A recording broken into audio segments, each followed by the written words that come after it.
Hey guys, Tyler here. Severance is one of the most impressive, most captivating TV series I've seen in years.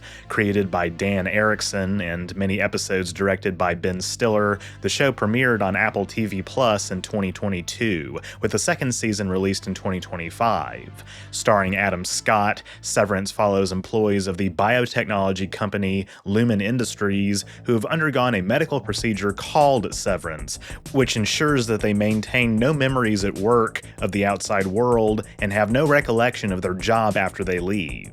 The procedure results in two distinct personalities, the innie, who exists solely inside Lumen, and the outie, who lives their personal life outside work. Severance has received critical acclaim for many aspects of its production and has won several awards, and it's easy to see why. A sci-fi psychological thriller, Severance has a premise that's always been something that would fit right in on my channel. I mean, for Kier's sake, I made a video years ago about the science of cybernetics and the tenability of transhumanism. In this video, I'd like to examine various aspects of Severance's world, including the Severance Procedure itself.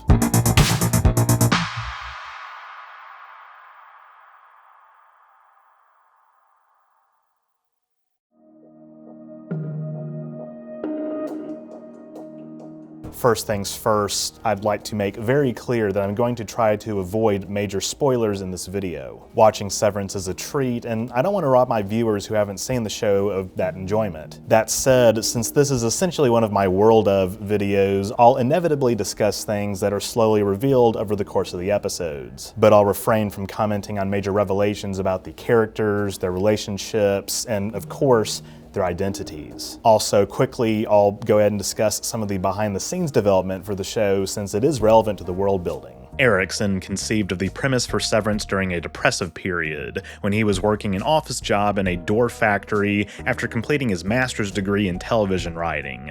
Erickson found the job so monotonous, he wished he could skip the 8 hours of the workday to disassociate and just get it over with. Working a monotonous job that has nothing to do with the degree you just paid thousands of dollars for. He just like me.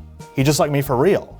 In 2020, that is, before I went full-time on YouTube. I have the bachelor's degree. Erickson submitted the pilot script for Severance in 2015 to Ben Stiller's production company, Red Hour Productions. And yes, by the way, it is named after the Red Hour in the Star Trek The Original Series episode, The Return of the Archons. Stiller appreciated Severance's workplace comedy elements, and Erickson credits him with grounding the show, with earlier versions of the pilot described as weirder and more Terry Gilliam-esque. Stiller thought the core concept of Severance itself was weird enough to carry the show, and the final version, of course, explores the human sadness of a person who would willingly undergo the procedure. Erickson also said, "The same frustrations that led us to this moment as a country, the United States, and as a world are the ones that I was feeling when I wrote this because I was working office jobs and I was dealing with all these increasingly insane requests that are made of workers. This was born of that. Employees are the ones who are expected to give and give and give with the understanding that this is a family. You're doing this out of love, but then that is often not returned by the employers in any kind of substantive way." Other media that inspired Severance includes George Orwell's 1984, the game The Stanley Parable, films like Office Space and Eternal Sunshine of the Spotless Mind, the show Black Mirror, the comic strip Dilbert, and even the Backrooms creepypasta. Seriously. And you know what? It's pretty evident in the show's production design. Severance's sets blend corporate looks from the 60s, 70s, and 80s, pulling from modernist architecture like the John Deere World Headquarters in Illinois, as well as the Bell Labs Holmdel complex in New Jersey, the latter of which stands in for Lumen HQ. The main sets were built on sound stages in New York City, with other spaces inspired by the works of M.C. Escher. The production sourced a collection of 400 cars, mostly boxy vehicles from the 80s and 90s, intentionally placed to curate a retrofuturistic aesthetic. Erickson also revealed in a Reddit AMA that the town of Kier, where the show takes place, was sealed off from the outside world for an undisclosed period of time in the 1930s, hence why it's behind on modern trends. Lumen's computers are modeled after Dasher terminals from the 70s, built by Data General, predecessor of the Dell Corporation. The intention with this anachronistic mix of technologies is to give a slight sense of disorientation and make Lumen feel unmoored from time and space. Before we get into the Severance Procedure, a quick rundown of some of the other major aspects of Severance's world. Once again, there won't be any major character spoilers here, although, like I said, some of the information I'm about to present is slowly revealed to the audience over time, so just be warned. If you really want to keep everything a mega mystery to yourself, just skip to this time code. Okay, so the reason for the goats is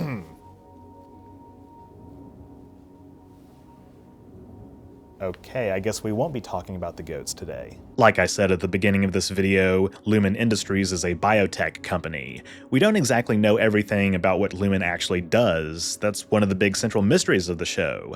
But being that they are a biotech corporation, it's easily deduced that they produce products derived from living organisms. One of the key techniques in biotechnology is genetic engineering, and some of the field's applications include biofuels, life-saving drugs, GMOs, biodegradable plastics, and more. Indeed, characters at a dinner party in the pilot are even unclear on what Lumen specializes in, whether they make medicines or more on the tech side of things. But some Lumen products we do learn about in the show include drugs, medical equipment, cosmetics, personal care products, etc. So it's pretty self-explanatory, but also there's still a lot to uncover. Lumen was founded in 1865 by Keir Egan, who went on to serve a 74-year tenure as CEO, passing it off to his son. Under Keir, Lumen flourished, evolving from a humble pharmaceutical company to become an influential pioneer in the biotechnology industry. In the present day, Keir is a figure of near religious reverence by Lumen employees and people associated with the company. Characters frequently refer to him in the present tense as if he were alive, like Christians refer to Jesus Christ. Harmony Cobell and others refer to their work as serving Keir. It's pretty clear that Lumen is a cult, and the characters trying to free themselves from Lumen's grasp is not just an allegory of late-stage capitalism, but seemingly a metaphor for organized religion as well. Lumen is not just a large US-based firm, they're a multinational corporation that operates in over 200 countries around the world. Their headquarters are located in Keir, a company town built for its employees. Keir is located in a jurisdiction with the abbreviation PE, whose full name is unknown but is likely located in New England based on the show's filming locations. PE is also heavily suggested to be an actual state, even though it's not included in the list of 50 states seen in the instruction leaflet for training new recruits seen in the pilot. A real-world zip code in PE corresponds to Glen Rock, New Jersey, a borough northwest of New York City, and one of New Jersey's wealthiest municipalities. Given this, as well as the existence of a Senator Angelo Arteta from PE, it might be a state carved from parts of New York and New Jersey that's sort of governed by Lumen, or it could be a semi-autonomous jurisdiction within those same boundaries. We know Lumen has ties to the media and the support of politicians like Senator Arteta, so it's not that far-fetched.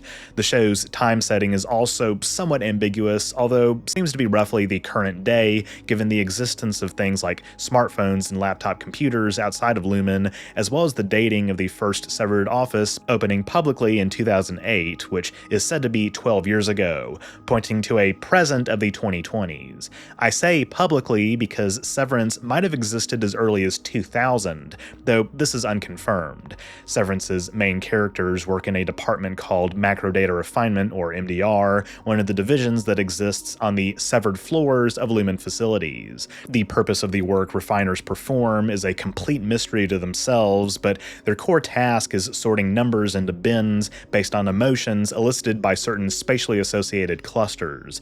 There's, of course, more to it than this, and indeed, at the end of Season 2, we do get a glimpse as to the purpose of some of the files MDR has been working on.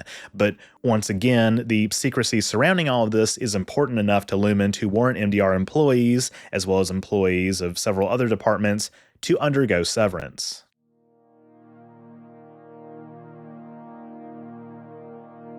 Invention of the severance neurosurgical procedure itself is credited to Lumen's current CEO, James Egan, though we later learn that this isn't the actual truth.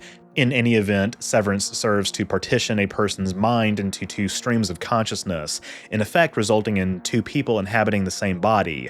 The effect is mediated by a small chip that is inserted deep into the patient's brain, controlling which identity is awake at a given time and preventing either from accessing the other's memories. Severance is controversial and is opposed publicly by various advocacy groups.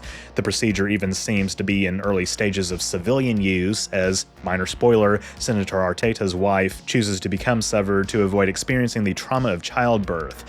That's fucked up. It's unclear exactly how the chips work, but they are stated to interact with the 5 different types of brain waves, alpha, beta, delta, theta, and gamma, to generate a barrier separating a person's severed personas. And a severed person's memories are said to be spatially dictated, their bodies switching from one persona to another when they pass through thresholds like doorways or emerge from an elevator ride. This is likely achieved by detectors that send a frequency to the chip at the desired location. Severance chips have several different modes, only some of which have been depicted on screen, such as the overtime protocol that allows innies to be awoken outside lumen. The procedure can even be reversed in a process called reintegration, though this is experimental, lumen denying it even exists, and is only known to have been attempted twice. Regardless, the severed typically undergo the severance voluntarily to separate their professional and private lives in the name of achieving work-life balance. While, as mentioned earlier, innies don't retain memories of their outies' personal lives, they do retain basic human functions like being able to read, write, and speak, general knowledge about the world, idioms, and various other topics. This is a clear example of severance employing drug-induced amnesia, seemingly a form of isolated retrograde amnesia that specifically targets autobiographical memory. What's more is that Severance's science advisor, Dr. Vijay Agrawal, says scientifically, severance is 100% possible. Now, of course, that doesn't mean that we've developed such a procedure in real life, but the depiction of severance in the show is, in theory, medically accurate. As Agrawal says, currently we use electrodes to stimulate the brain, which is essentially a giant computer. If you can change the electrical input of that computer, you can change the way it functions, turn it on and off, open different programs, and so on. And there are already companies who are trying to do this. Surgically, the severance procedure would target the amygdala and hippocampus, which help us process memories, but also associate very strong emotions with those memories. This was in line with Ben Stiller's vision about the challenges of separating memories and the emotions they elicit. Obviously, some major ethical issues would arise from a technology like this, like who gets to control memories being turned on and off, the potential for abuse, and whether forgetting traumatic memories but holding on to the painful emotions keeps us from healing. Agrawal brings up many of these ethical issues in an interview with NPR, where he also says he believes we're on the cusp of some major breakthroughs in neuroscience that are going to make confronting these questions even more pressing. At least one real documented case of psychogenic or dissociative amnesia happened to an accountant who experienced severe emotional distress at his job that triggered a sudden fugue state, and he was unable to remember anything about what took place at work. It also just so happens that this occurred before the year 2000, when severance might have been invented in the show. If this can happen spontaneously, who's to say that it can't be controlled and manipulated? If severance did exist in real life, would reintegration be just as risky as it is in the show, or even be gatekept by the powers that be? Revolutionary technologies like Neuralink, building upon previous accomplishments in neuroscience, can be used for good, like helping people with disabilities. But the flip side is that brain chips can be used for nefarious purposes. And if there's anything we can say for certain about real life, it's that it can often be stranger and crueler than fiction. That's why we need laws regulating technologies like this, possibly even a moratorium on their development until we can collect more information about their potential side effects.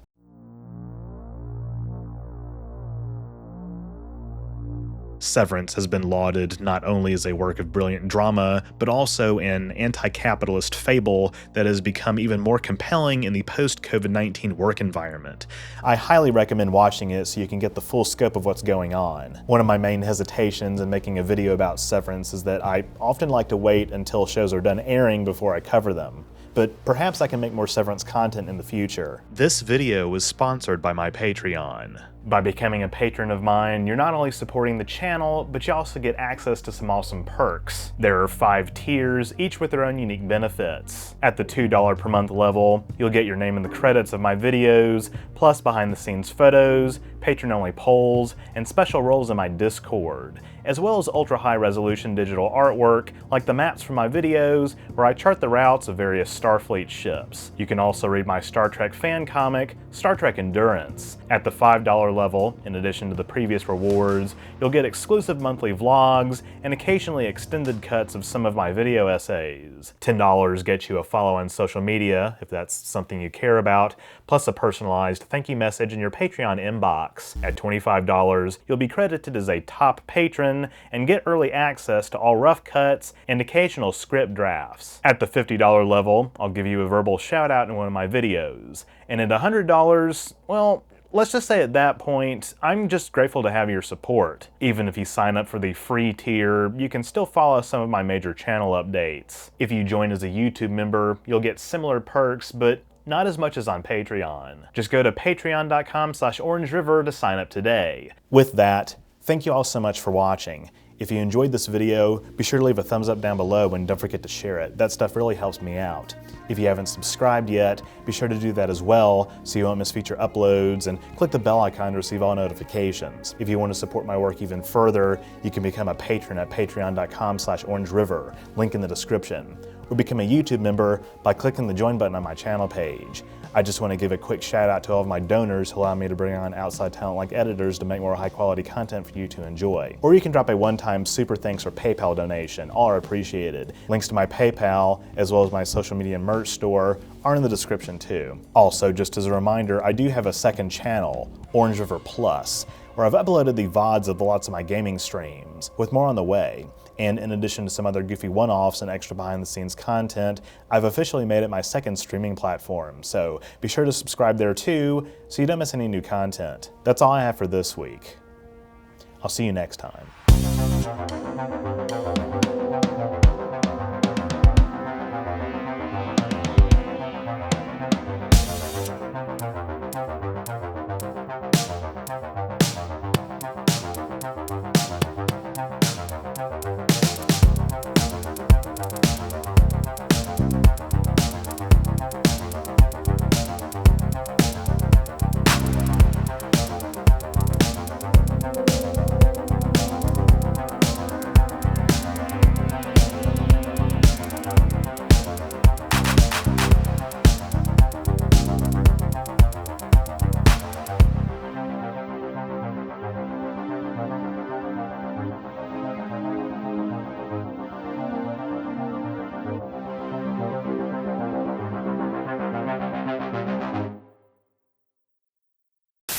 Do you like merchandise? If so, head on over to the new and improved OrangeRiver merch store. That's right, OrangeRiver is now officially on Spreadshop. I've got a bunch of awesome new designs, including All the Way Down, All the Way, Vape God,